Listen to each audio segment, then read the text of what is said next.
Hello, dear students. Let us continue the reading of the lesson A Truly Beautiful Mind.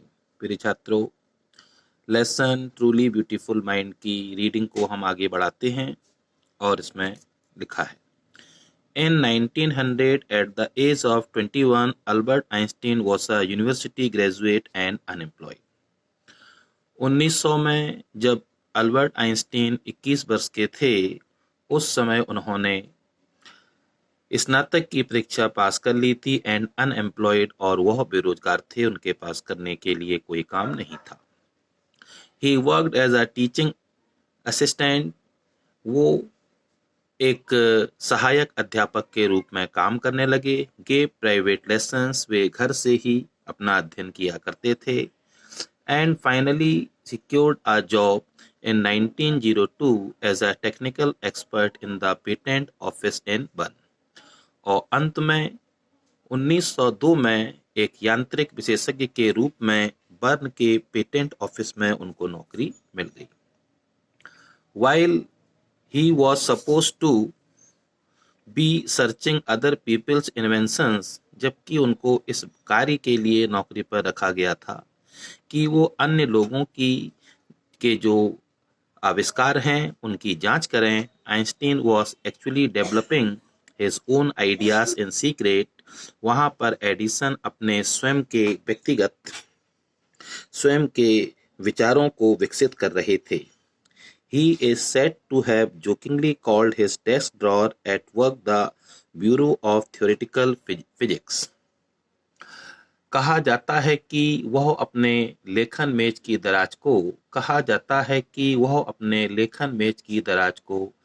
हंसी में सैद्धांतिक भौतिकी की दराज कहा करते थे.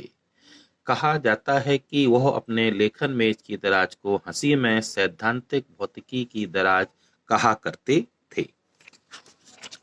One of the famous papers of 1905 was Einstein's special theory of relativity.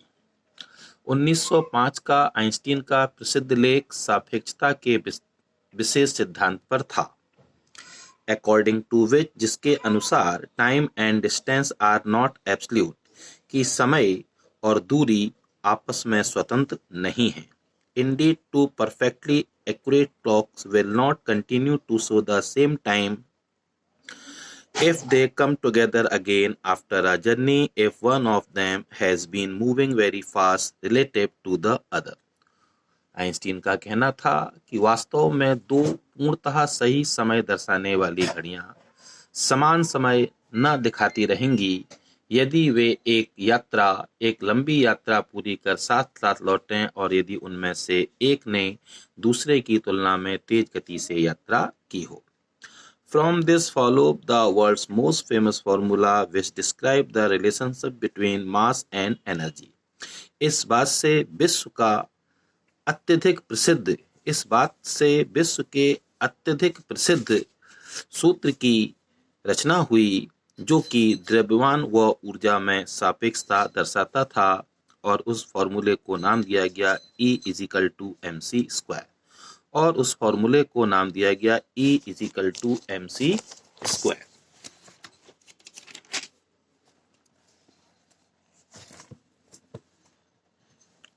While Einstein was solving the most difficult problems in physics, जिस समय आइंस्टीन भौतिक विज्ञान के कठिन समस्याओं को हल कर रहा था, his private life was unraveling, तो उसका जो व्यक्तिगत जीवन था वह असफल होता जा रहा था. Albert had wanted to marry Mileva right after finishing his studies. Albert Einstein Mileva से अपनी पढ़ाई समाप्त करने के ठीक पश्चात शादी करना चाहते थे, but his mother was against it, लेकिन आइंस्टीन की माँ इसके विरुद्ध थी. She thought Mileva, who was 3 years older than her son, was too old for him. उसकी माँ का ऐसा सोचना था, मिलेवा जो अल्बर्ट आइंस्टीन से उम्र में 3 वर्ष बड़ी थी, वह उसके लिए काफी बड़ी थी. She was also bothered by Millais intelligence, और उसकी माँ मिलेवा की जो बुद्धिमानी थी उससे भी परेशान रहती थी।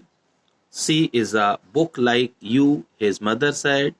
आइंस्टीन की माँ आइंस्टीन से कहती थी वह तुम्हारे लिए केवल एक किताब के समान है।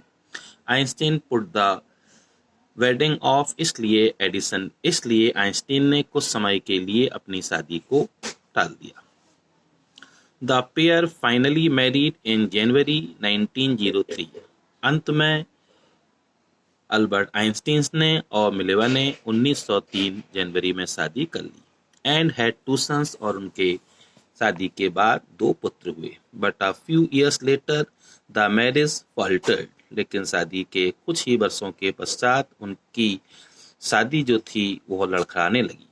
Mileva meanwhile was losing her intellectual ambition. इस बीच मिलेवा जो थी वह अपनी बौद्धिक इच्छा को खो रही थी। And becoming an unhappy housewife, और वह एक दुखी गृहिणी बनती जा रही थी। After years of constant fighting, और कई वर्षों तक लगातार आपस में झगड़े के बाद द कपल फाइनली डिवोर्स्ड इन 1919। दोनों लोगों ने 1919 में एक दूसरे से अलग हो गए, एक दूसरे से बिछुड़ गए। Einstein's married his cousin Elsa the same year, और उसी साल अल्बर्ट आइंस्टीन ने अपनी मौसी की बेटी से शादी कर ली, और उसी वर्ष आइंस्टीन ने अपनी मौसी की बेटी से शादी कर ली। Einstein's new personal chapter coincided with his rise to world fame, और इस प्रकार एडिसन का जो नया जीवन था न इसकी जो दूसरी शादी हुई थी वो उसकी संसार में प्रसिद्धि साथ साथ पैदा हुई। In 1915 he had published his general theory of relativity।